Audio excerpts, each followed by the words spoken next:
இந்த குணம் மட்டும் அவங்ககிட்ட இருந்ததுன்னா உன்னால் இன்னும் ஒரு 1000 பேர் பிழைப்பாங்க.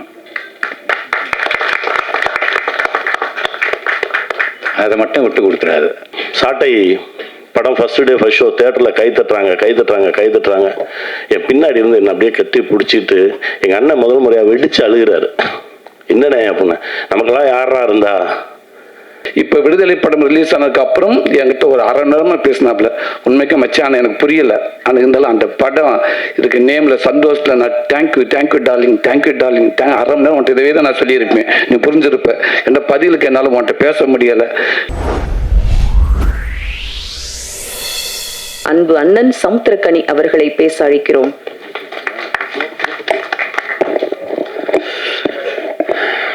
இறைவனுக்கு நன்றி. ரொம்ப நெகிழ்வான ஒரு தருணம். அப்பா பற்றி பேசினா மட்டும் ஆஃப் ஆயிடுறது. எப்போவுமே பரபரப்பாக சுற்றிக்கிட்டு இருப்போம். யார் வந்து கேட்டாலும் இது இல்லை அது இல்லைன்னு சொல்லிட்டு இருப்போம். அப்பா கதைண்ணே அப்படின்னா, அப்பா கதையா சரிங்க ஒரு வாட்டி கேட்டுருவோமே அப்படின்னு சொல்லி கேட்டு உடனடியாக அதுக்குள்ளே போயிடுறது. ஏன்னா ஒவ்வொரு தகப்பனும் ஒரு சகாப்தம். ஏன்னா 4 கதை தான் நடிச்சிருக்கீங்க, 5 கதை தான் நடிச்சேன்னா. ஆனால் அப்பாவை 10 படம் பண்ணிட்டேன். 10ம் வேற. இந்த அப்பாவும் வேற.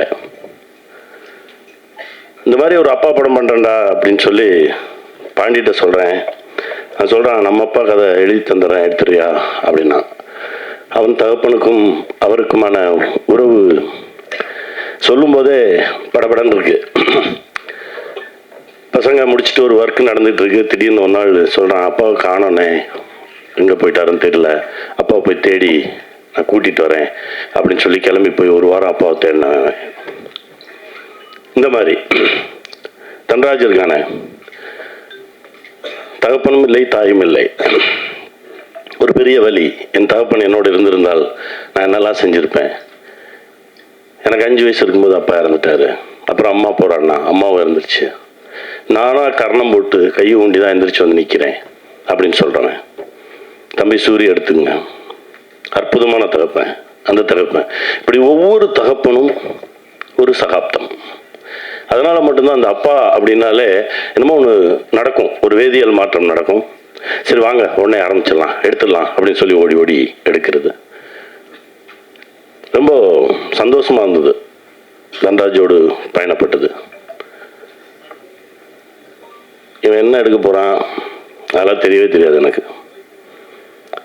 எப்பவுமே நான் எப்படி நம்புவேன் அப்படின்னா, இன்னசென்ட்டா எதுவுமே தெரியாது எனக்கு அப்படின்னு நிற்கிறவன் எடுத்துருவான்.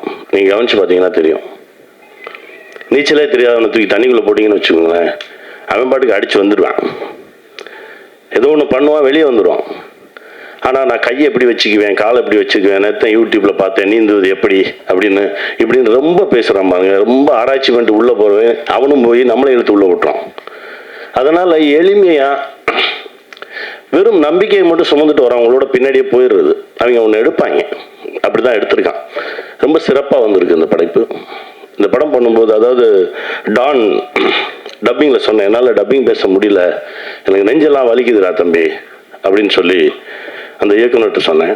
அதற்கு பிறகு இந்த படைப்பில் அப்படிதான் பேச முடியல. நிறைய இடத்துல என்னோட தகப்பன் வந்துடுறாரு, அவனோட தகப்பன் வந்துடுறாரு.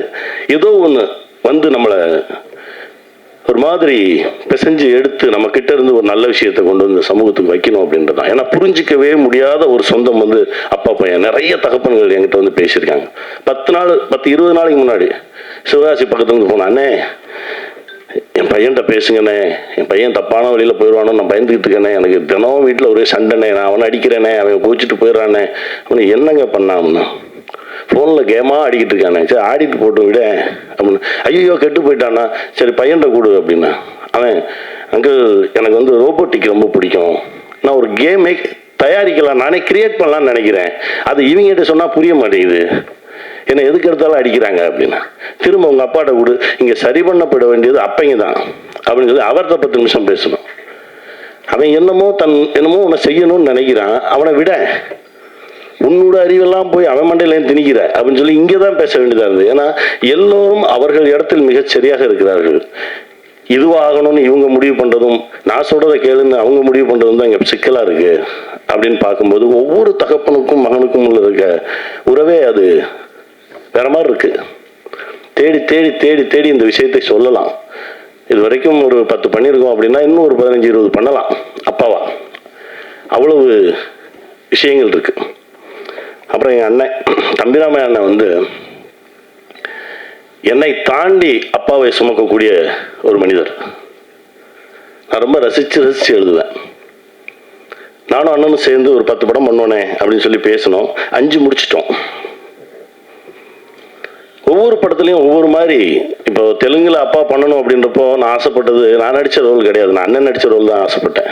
நான் அதை நடிக்கிறாங்க, இதை வேற ஒருத்தர் பண்ண வைப்போம் அப்படின்னு தான் சொன்னேன் நான் தெலுங்குல எடுக்கிறதுக்கு. அப்படி ஒரு ஆத்மாவோடு பயணப்படுறது வந்து, அதாவது என்னன்னா, சாட்டைன்னு ஒரு படம் ரிலீஸ் ஆயிடுச்சு. முதல் ஷோ பார்க்குறோம். இந்த இப்போ தண்டராஜ் டீசர் போயிட்டு இருக்கும்போது என் கையை பிடிச்சி நிற்கிறான், கிட்டு ஆடுறான். இருடா ஒன்றும் இல்லடா, எல்லாம் கரெக்டாக வந்துடா. ஏன்னா 10 நிமிஷம் முன்னாடி வரைக்கும் டீசர் ஓப்பனே ஆகலை. நான் சொன்னேன், அப்படி ஓப்பன் ஆகலைன்னா அந்த படம் ஹிட்ரா, தைரியமாக இரு, ஓப்பன் ஆகிடும். கையை பிடிச்சி நிற்கிறான், கிட்டு இதே உணர்வு. சாட்டை படம் ஃபர்ஸ்ட் டே ஃபர்ஸ்ட் ஷோ தேட்டரில் கை தட்டுறாங்க. என் பின்னாடி இருந்து என்னை அப்படியே கட்டி பிடிச்சிட்டு எங்கள் அண்ணன் முதல் முறையாக வெடிச்சு அழுகிறாரு. என்னண்ணே அப்படின்னா, நமக்கெல்லாம் யாரா இருந்தா, நம்மளா வந்தோம், நம்மளா விழுந்தோம், நம்மளா புரண்டோம், நம்மளா எழுந்தோம், இப்போ நிற்கிறோம், நம்மளையும் பார்த்து கை தட்டுறாங்க. நம்ம ஒரு நல்ல தளத்தில் தான் நின்றுட்டு இருக்கோம், இந்த இடத்த விட்டுறக்கூடாது தம்பி. அண்ணன் அப்படின்னா அவர் தான். இந்த உலகத்தில் எந்த டாபிக் வேணாலும் பேசலாம் என் அண்ணன்ட்ட. கலையா, இலக்கியமா, அரசியலா, பொருளாதாரமா, எது வேணாலும் பேசலாம். அப்படி வச்சிருப்பார். அந்த சக்தி ஒரு முறை பேசினா போதும், தம்பி அப்படின்னு எடுத்தாருன்னா அப்படி போகும், கூட்டிட்டு போகும். அந்த மாதிரி ஒரு அண்ணன் அவருக்கு வந்திருக்கிறது எனக்கு ரொம்ப மகிழ்ச்சிண்ணே. இந்த அன்பு காலத்துக்கும் இருக்குண்ணே. என் சுவாசம் இருக்கும் வரை உங்களுக்கு தம்பியாகவே இருப்பேண்ணே. நன்றிண்ணே. தம்பி பாண்டியை பற்றி பாண்டி சொன்னது தான், அவர் சொன்னது நான் திரும்ப சொல்கிற மாதிரி இருக்கும். அதுதான் தம்பி பேரன்பானவன். 2 ஆண்டுகளாக அவர் படம் பண்ணலன்றது அவரை விட எனக்கு தான் கோவம். ஒவ்வொரு முறை பார்க்கும்போது சண்டை போட்டுக்கிட்டே இருப்பேன். அவர் அதுக்கு பதில் சொல்லிக்கிட்டே இருப்பார். ஏன்னா அவன் சொல்கிறதுக்கு சொல்லுவேன், ஆரம்பிச்சிருங்கடா, இயங்கிக்கிட்டே இருக்கணும், ஓடிக்கிட்டே இருக்கணும்டா அப்படின்னு சொல்லி பிடிச்சி இப்போ ஆரம்பிச்சிருவாரு. தம்பி ரொம்ப மகிழ்ச்சி. தம்பி சூரி என்னடா, சூரிய கையை பிடிச்சிக்கிட்டு பாண்டிக்கு ஃபோன் பண்ணாரு, இவனை இழுத்து விட்டுறணும்டா, இவன் வந்துடணும்டா அப்படின்னு. அது இன்னைக்கு நடந்துருச்சு. ரொம்ப சந்தோஷமா இருக்குடா. போராளி பண்ணும்போது எனக்கு தெரியுது, இந்த ஃபர்ஸ்ட் டேயே போய் அந்த உட்காந்து எந்திரிச்சு ஆடுற சாங்கு, கொட்டடிக்கிறாங்க, உட்காந்து எந்திரிக்கணும். எனக்கு தெரியுது, திணறாங்க. சசியும் உட்காந்து என்ன 4 ஷாட் நடிப்பாங்க. காலையிலேருந்து உட்காந்து எந்திரிங்கன்னா, அப்போ ஒரு உந்துதல் ஒன்று நடந்தது. அப்போதான் சொன்னேன், தம்பி நம் பட்ட கஷ்டத்துக்கு கரெக்டான கதவு திறக்கும்போது விட்டுறாத, ஓடிடு அப்படின்னு. இன்னைக்கு என் தம்பி ஒரு கதையின் நாயகனா உயர்ந்து நிற்கிறான். இப்போ அவர் நடித்த ஒரு படத்தில் போய் நடித்தேன். ரொம்ப மகிழ்ச்சியாக இருந்தது. மனசார சொல்கிறேன், உன் மனசுக்கு இன்னும் நிறையா பெரிய பெரிய படைப்புகள் அவர். வாழ்த்துக்கள் தம்பி, மகிழ்ச்சி. ஹரீஷ் நல்லா வருவாடா, போராடு, ஜெயிப்போம். பாபி என் தம்பி ஒவ்வொரு முறையும் எப்போ சந்தித்தாலும் சரி அவர் ஒரு சக்தி கொடுப்பான். பாபி தண்டராஜ் முதல்ல வேற ஒரு டைரக்டரை கூப்பிட்டு வந்தாங்க. அண்ணே இவர் தானே டைரக்ட் பண்ணுவார் அப்படின்னு. சரி, கதை நல்லா இருக்கு, கதையை கெடுக்காம எடுத்துறதுக்கு ஒரு ஆள் வேணும், அவ்வளோதான். ஏன்னா ஒரு சில கதைகளை எடுக்கிறவங்க நினைச்சு என்னதான் தப்பா எடுத்தாலும் அந்த கதை ஓடிடும். நாடோடிகள் கதையை போய் நான் பஞ்சவர்ணாச்சலம் அப்பாட்ட சொல்றேன், முழு கதையும் கேட்டாரு, நீ இதை எவ்வளவு தப்பா எடுத்தாலும் இது ஓடிடும்டா அப்படின்னாரு. அந்த மாதிரி ஒரு சில கதைகள் அமையும். அப்படிப்பட்ட கதை இது. நான் தான் சொன்னேன், டே இதை கரெக்டாக எடுக்கிறதுக்கு ஒரு ஆளை கொடுங்கடா, அது போதும் அப்படின்னா. திரும்ப ஒரு 15 நாள் 20 நாள் கழிச்சு எனக்கு ஒரு மெசேஜ் பயந்துட்டேன், அண்ணே இந்த மாதிரி பிரச்சனையா இருக்கு, என்ன செய்ய அப்படின்னு. அப்போ நீயே எடுத்துரு, நீயே டைரக்ட் பண்ண. அண்ணா நிஜமாக சொல்கிறீங்க, எடுறா பார்த்துக்கலாம். இன்னைக்கு டைரக்டராக வந்து நிற்கிறான். ஒவ்வொரு ஷாட்டும் அவ்வளவு தெளிவாக அவ்வளோ க்ளீனாக கடைசி டப்பிங் பேசுகிற வரைக்கும். போன படத்தில் நீங்கள் விமானம் படத்தில் வந்து கொஞ்சம் டப்பிங் கிராமர் மிஸ்டேக் இருந்தது, இதில் கிராமர் மிஸ்டேக்கே இல்லாமல் நீங்கள் டப்பிங் பேசுனீங்கன்னு இருக்கணும். எனக்கு கூட கொஞ்சம் டைம் கொடுங்க, இன்னொரு 1 டே கொடுங்க அப்படின்னு சொல்லி என்னை உட்கார வச்சு முழுக்க எந்த விதமான இலக்கண பிழையும் இல்லாமல் எடுத்தாரு. ரொம்ப நன்றி தம்பி. இன்னும் நல்லா பெரிய இடத்துக்கு வருவான், நல்லா இருப்பான். எங்கள் அண்ணன் படம் முதல் படத்திலிருந்து வியந்து பார்த்து நம்மளை கூப்பிடவே மாட்டேன்றாரு, இவர் நம்மளை நடிகனாவே ஒத்துக்கலையோ அப்படின்னு சொல்லி பல முறை எங்கள் அண்ணன்ட்ட கேட்டிருக்கேன். ஏன்னா என்னை கூப்பிடவே மாட்டேறீங்க அப்படின்னு. இல்லைடா போடா, வரும்போது வந்தா போடா அப்படின்றாரு. எத்தனை முறை சந்தித்தாலும் நான் வியக்கக்கூடிய ஒரு மனிதர் எங்கள் அண்ணன் பாலாண்ணன். இப்போ அண்ணனோட இயக்கத்தில் வணங்கானில் நடிக்கிறதுக்கு ஒரு வாய்ப்பு கிடைச்சது. அது ஒரு அழகான ஒரு பயணமாக இருந்தது. ரொம்ப சந்தோஷம் எனக்கு அதில். அண்ணன் எங்கேயுமே வரமாட்டாங்க. அண்ணனோட தொடர்பு கொண்டு அண்ணனை இந்த மாதிரி வாங்கன்னு கூப்பிட்றதே அதுக்கான விஷயம் இருந்தால்தான் செய்யணும் அப்படின்னு சொல்லி தான் ஒவ்வொரு முறையும் யோசிச்சுட்டே இருப்பேன். ஆனால் இந்த முறை இந்த படத்திற்கு அண்ணன் வந்து நின்னா சரியாக இருக்கும் அப்படின்னு தோணுச்சு. நான் ஃபோன் பண்ணேன், அண்ணன் இந்த மாதிரி விஷயம்ண்ணே நீங்கள் வரணும் அப்படின்னா. அண்ணன் சொன்னார், வரேன்டா, ஒரு 1 மணி நேரம் வந்தேன். என்னடா 1 மணி நேரம், நான் வரேன்டா அப்படின்னாரு. அதான் எங்கள் அண்ணன். ஆனால் இந்த அன்புக்கு என்றைக்குமே கட்டுப்பட்டவனாக இருப்பேண்ணே. ரொம்ப நன்றிண்ணே, தேங்க்ஸ்ண்ணே, லவ்யூண்ணே. நன்றி. என்னுடைய சொந்தங்கள் அனைவருக்கும் என்னுடைய மனமார்ந்த நன்றி. ஏன்னா இந்த படம் போய் சேரணும், அதுக்கு தான். ஏன்னா இது ஏன்னா ஒரு சின்ன படத்தை எடுத்துட்டு ஒவ்வொரு முறையும் போராட வேண்டியதாக இருக்குது. ஒரு விஷயம் சொன்னால் நீங்கள் எல்லாம் அதிர்ச்சி ஆவீங்க. அப்பான்னு ஒரு படம் இப்போ வரைக்கும் எனக்கு அது என்ன பண்ணுச்சுன்ற கணக்கே தெரியாது, கணக்கே வரல, கொடுக்கல. இப்படிதான் இருக்கு. ஏங்க அது என்னங்க இப்போ என்னங்க பண்ணுச்சு, இப்போ நான் பண்ணுச்சுங்க, இப்படிதான் இருக்கு. ஸோ ஒரு சின்ன படத்தை கொண்டு போய் சேர்த்து அது என்ன செய்யுது, அது ஜனங்கிட்ட எப்படி ரீச் ஆகுது, ஒன்று வெற்றின்னு சொல்லுங்க, இல்லை தோல்வின்னு சொல்லுங்க, வந்துச்சுன்னு சொல்லுங்க, வரலன்னு சொல்லுங்க, இது எதுவும் எல்லாமே ஒரு மாதிரி இருக்கு. இதற்கு நடுவில் இப்படி ஒரு படத்தை வேற தூக்கிட்டு வரோமே அப்படின்ற ஒரு பதட்டம் எனக்கு இருந்துகிட்டே இருந்துச்சு. ஏன்னா அப்பாவில் எனக்கு நடந்த விஷயங்களும் இந்த நாடோடிகளில் நடந்த விஷயங்கள் தான். நான் அதுக்கப்புறம் படமே பண்ணணும்னு தோணலை, படம் எடுக்கணும் அப்படின்ற ஒரு, ஏன்னா நான் ரொம்ப பேரன்பா படம் எடுக்கணும்னு ஆசைப்படுவேன். இந்த அண்ணனும் நானும் பண்றதுக்கு 4 கதை ரெடியாக எழுதி வச்சுட்டேன். அண்ணன் பார்க்கும்போதெல்லாம் கேட்பாரு, எப்படா தம்பி எப்போ போவோம் அப்படின்னு. இன்னைக்கு தான் சொன்னேன், அண்ணன் தம்பி கல்யாணம் முடிஞ்சோடனே ஆரம்பிச்சிடுவோம்ண்ணே, அது என்ன வேணாலும் நடக்கட்டும்ண்ணே, இப்போ தெலுங்குல ஒரு ஏரியா இருக்குண்ணே, நம்ம ஏதோ ஒன்று பண்ணி உருட்டிடலாம் எடுத்துடலாண்ணே அப்படின்னு இப்போ தான் சொன்னேன் நான். ஏன்னா என்ன நடக்குது, அதாவது எடுத்துடுறோம், பேரன்போடு எடுத்துடுறோம், அதை கொண்டு போய் வைக்கும்போது அந்த சந்தோஷமே இருக்க மாட்டேங்குது, அதற்கு ஒரு வழியும் தெரிய மாட்டேங்குது. இந்த படத்தையும் இந்த நிலைமையில தான் எடுத்துட்டு வரோம். எங்கேயோ ஒரு இடத்துல ஒரு வெளிச்சம் தெரியும் அப்படின்னு நம்புகிறோம். நான் நம்பக்கூடிய இந்த பிரபஞ்சமும் இறையும் எங்களுக்கு ஒரு நல்ல வழியை காட்டட்டும். மகிழ்ச்சி, நன்றி. நடிகர் சூரி அவர்களை உங்கள் முன் பேச அழைக்கிறோம்.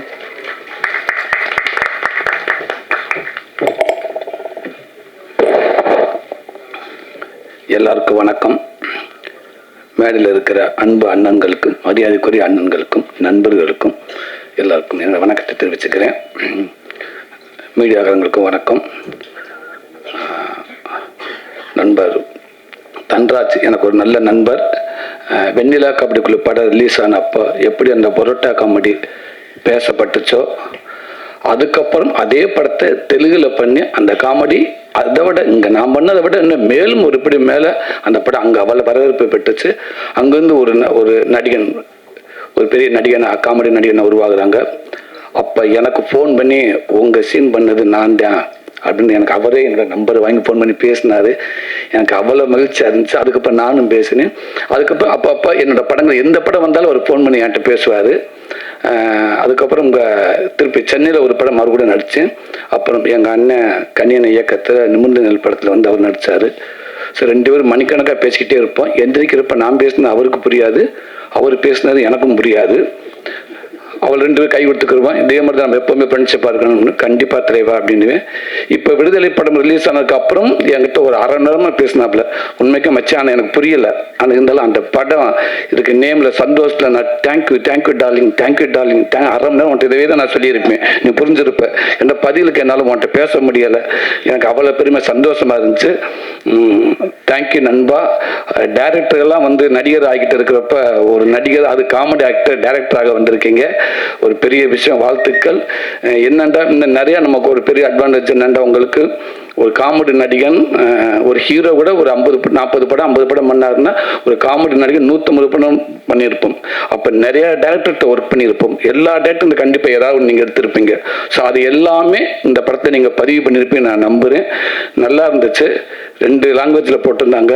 இன்னும் மலையாளம், ஹிந்தி இப்படி 4 லாங்குவேஜ் எடுத்திருந்தீங்கன்னு எப்படி இன்னைக்கு ஹாஃப் டே போயிருக்குன்னு நினைக்கிறேன். அப்போக்கிட்டே இருந்துச்சு. சரி ரைட், நல்ல பாலான்னு இருக்கிறதுனால முடிச்சுக்கிறோம்ட்டாங்க. நான் அப்போ கேட்டுங்க தம்பிராமேட்டானே 2 லாங்குவேஜ் தான் பண்ணியிருக்காங்களா அப்படின்னு கேட்டேன். இல்லை தம்பி நிறையா பண்ணியிருப்பாங்க, பாலான்னு இருக்கிறதுனால முடிச்சுக்கிட்டாங்கன்னு நினைக்கிறேன். 2மே சூப்பராக இருந்துச்சு. இன்னும் கொஞ்சம் பார்த்தா உண்மைக்கு நான் தெலுங்கு பேசியிருப்பேன், ஃபுல்லாக தெலுங்குலேயே தான் பேசியிருப்பேன். ரொம்ப நல்லா இருந்துச்சு. அதுவும் அப்பா பையன், பொதுவாகவே அப்பா பையனை உள்ளதை சரியான மேக்கிங் அப்படிலாம் தேவையே இல்லை. அந்த கதையை அந்த எமோஷனலை கரெக்டாக பதிவு பண்ண படங்கள் இது வரைக்கும் தோற்றது இல்லை அப்படின்னு நான் நம்புகிறேன். நிறையா படம், உதாரணத்துக்கு அண்ணன் நடித்த அப்பா படமே இருக்குது. எங்கள் அண்ணன் பாண்டியராஜன் ஏற்கனவே கேடி பிள்ளாக்கள் அடிரங்கா இருக்கட்டும், யாரடி நீ மோகினி, முத்துக்கு முத்தாக, இப்படி நிறையா பாண்டிய நாடு, நிறையா படங்கள் இருக்குது. அப்பாவும் பையனுக்கும் அந்த எமோஷனை கண்டிப்பாக சரியாக பண்ணிட்டோம்னா அது தோற்றதே கிடையாது. அது இதுலேயே இருக்குது. அந்த அண்ணன் அந்த அவரை ஹீரோவை போட்டு அடிக்கிறப்ப பேசுகிறப்ப உண்மைக்கு அவ்வளோ ஒரு இதாக இருக்குது, அது எமோஷனலாக இருக்குது. கண்டிப்பாக இந்த படம் ஒரு மிகப்பெரிய ஒரு வெற்றி படம் அமையும் நான் நம்புகிறேன். என்னென்ன படம் எடுக்கிறது முக்கியம், எடுக்கிறது எல்லாமே எடுத்துடுறாங்க. இன்னைக்கு கொண்டாந்து அந்த, அதாவது ஒரு 10 பேர் ஒரு இடத்துல இருக்கான்னா அந்த 10 பேர் 8 பேர்த்துக்கு இப்படி ஒரு படம் வரப்போகுதுன்னு தெரியப்படுத்துறதுக்கு அவ்வளோ கஷ்டமாக இருக்குது. அவங்க கிட்ட இப்படி படம் பேரை சொன்ன, சரி அது என்னவா, இல்லைடா படம் படாது, சரி என்ன படம், அதுக்கப்புறம் அவன்கிட்ட ஒரு 1/2 மணி நேரம் பேசி புரிய வச்சு, மனிதர்கள்லாம் இருப்பாங்கடா உள்ள, நல்லா நடிப்பாங்க, அப்பெல்லாம் புரிய வைக்க பயங்கர கஷ்டமா இருக்குது. அப்படி ஒன்று சேர்க்கறது அவ்வளோ கஷ்டமா இருக்கு. அப்படி இருக்கிறப்ப இன்னைக்கு ஒரு படத்தை எடுத்து மட்டும் இல்லாமல் இங்கேருந்து தமிழுக்கு கொண்டு வந்து அதை சரியாக அதை ப்ரமோட் பண்ணுறக்கா யோசிச்சு, உண்மைக்கு அண்ணனுடைய சப்போர்ட்டில் அண்ணன் கொடுத்த ஐடியா கண்டிப்பாக நிறையா இருக்கும்னு நினைக்கிறேன். இன்னைக்கு இவ்வளோ இயக்குநர்கள் பாலாண்ணன் தலைமையில் பாண்டியராஜன் இப்படி இத்தனை பேர்த்து எல்லாத்தையும் வர வச்சு இன்னைக்கு இப்படி மீடியாக்களை வர வச்சு ஒரு தமிழ் படத்துக்கு எப்படி ப்ரமோட் பண்ணணுமோ அதை அங்கேருந்து முதல் படத்துக்கு இது இவ்வளோ சிறப்பாக பண்ணியிருக்கேங்க. இந்த ஐடியாவே சூப்பர். இது ஏதோ எடுத்தோம் போனோம் அப்படின்னு இல்லாமல் உனக்கு இவ்வளோ மெனக்கட்டுங்க பார்த்தீங்களா. கண்டிப்பாக இந்த மெனக்கடல் தவறவே ஆகாத நம்புரு. இந்த படம் பெரிய வெற்றி படம் அமையும். வாழ்த்துக்கள். நம்ம எங்கள் அண்ணன் கன்னி அண்ணன், உண்மைக்கு அவர் ஸ்க்ரீனில் மட்டும் இல்லை, அவருக்கு பிடிச்ச நிறையா பேர் அவர் சொல்லுவாங்க ஹீரோ தான், வெளியிலையும் அவர் ஹீரோ தான் அப்படின்னு சொல்லுவாங்க. அந்த வகையில் எனக்கும் அவர் ஹீரோ மாதிரி தான் எப்போவுமே. ஒரு சின்ன ஒரு தோண்ட நேரத்தில் ஒரு ஃபோன் பண்ணி ஒரு 2 நிமிஷம் பேசணுன்னா கூட ஒரு 1 hour ஓடிக்கிட்டே இருக்கலாம். அப்படி ஒரு எனர்ஜியான மனிதர், ரொம்ப பாசிட்டிவ். அவர்கிட்ட நெகட்டிவாக பேசி நான் கேட்டதே கிடையாது. இன்னைக்கு நான் ஒரு நடிகனா ஓரளவுக்கு இன்னைக்கு ஒரு மக்களுக்கு தெரிஞ்ச நடிகனா இருக்கேன் அப்படின்னா அதில் கண்டிப்பாக கனியண்ணனுக்கும் சசி அண்ணனுக்கும் அவங்களுக்கும் பங்கு இருக்குது. எனக்கு போராடி என்னை கூப்பிட்டு நல்ல வாய்ப்பு கொடுத்து நடிக்கிற மட்டும் இல்லாமல் அந்த எனர்ஜி வாட ஒன்றால் முடியும்னு சொல்லி அவரோட பாடி லாங்குவேஜையும் நான் சில படங்களை ஃபுல்லாக நான் பண்ணியிருப்பேன். அண்ணனோட பாடி லாங்குவேஜ் என்ன அவர் சொல்லிக் கொடுப்பாரு பார்த்தீங்க, அதவே நான் நிறையா படத்தில் போய் பண்ணியிருப்பேன் நான். ரொம்ப நன்றிண்ணே. இன்னைக்கு இந்த படம் கண்டிப்பாக எப்போ உங்களுடைய எண்ணம் போல்னே உங்களுடைய பதிவுகள், உங்களுடைய பங்களிப்பு யாருக்குமே நீங்கள் குறைஞ்சி மேலே கீழே இவங்களுக்கு அவங்களுக்கு நீங்கள் விட்டு கொடுத்ததே கிடையாது. எல்லாத்துக்குமே உங்கள் உழைப்பு எப்பவுமே இருக்கும். அந்த உழைப்பும் இது 100% இருக்குன்னு நான் நம்புகிறேன். கண்டிப்பான இந்த படமும் வெற்றி படம் அமையும்னே, மேலும் எங்கள் அண்ணனோட ஆதரவு எல்லாத்துக்கும் இருக்கணும்னே நான் கேட்டுக்கிறேன். இந்த படம் வெற்றி மாம்பழம் வாழ்த்துக்கள். நன்றி.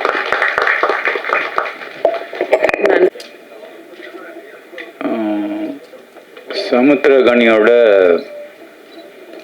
ஒரு மாபெரும் ரசிகனா இங்கே வந்திருக்கிறதுக்காக நான் ரொம்ப பெருமைப்படுறேன். ரசிகன்னா அவன் வந்து ஒரு சிறந்த நடிகன் அப்படிங்கிறது நேஷ்னல் அவார்டெலாம் வாங்கியாச்சு, நிறைய ப்ரூவ் பண்ணிட்டான்.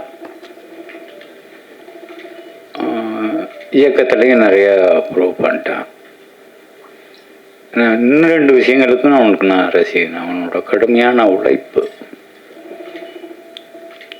ஒரு நாளைக்கு ஒரு 1/2 மணி நேரத்தை கூட வேஸ்ட் பண்ண மாட்டான்.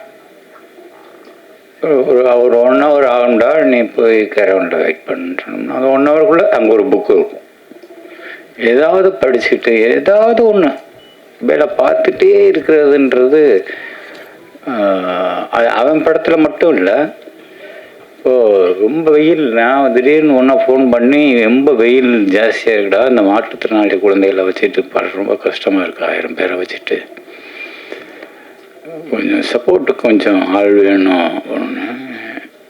அவன் கூப்பிட்றதுக்காக தயங்கி கேட்டேன், வரவா, எப்போ அவங்க இப்போ இன்னைக்கு வருவா அப்படின்னு கேட்டாங்க. இப்போ கிளம்புறேன், வீட்டில் தான் இருக்கேன், நான் 10 நிமிஷத்தில் கிளம்புனா 5 மணி நேரத்தில் வந்துடுவேன். அது மாதிரி மற்ற ஆளுகளுக்கு உதவுறதுலையும் அவனுக்கு இருக்கிற அந்த மனசு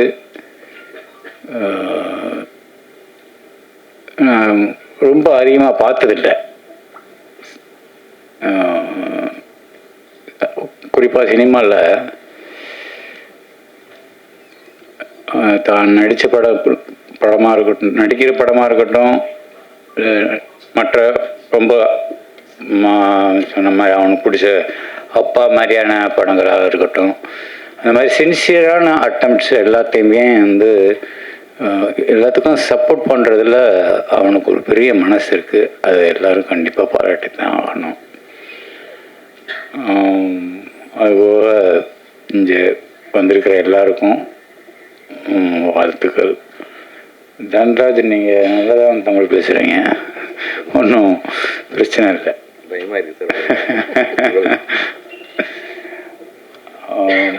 தயாரிப்பாளருக்கு பிருத்திவிக்கும் என்னுடைய மனமார்ந்த வாழ்த்துக்கள். கனி, இந்த குணம் மட்டும் அவங்ககிட்ட இருந்ததுன்னா உன்னால் இன்னும் ஒரு 1000 பேர் பிழைப்பாங்க. அதை மட்டும் விட்டு கொடுத்துடாது, அதுதான் உன்னோட பவரை. வாழ்த்துக்கள் அனைவருக்கும் வாழ்த்துக்கள். தயவு செஞ்சு எல்லாரும் பேர் சொல்கிறேன்னு மன்னிச்சுக்கோங்க. நன்றி, வணக்கம்.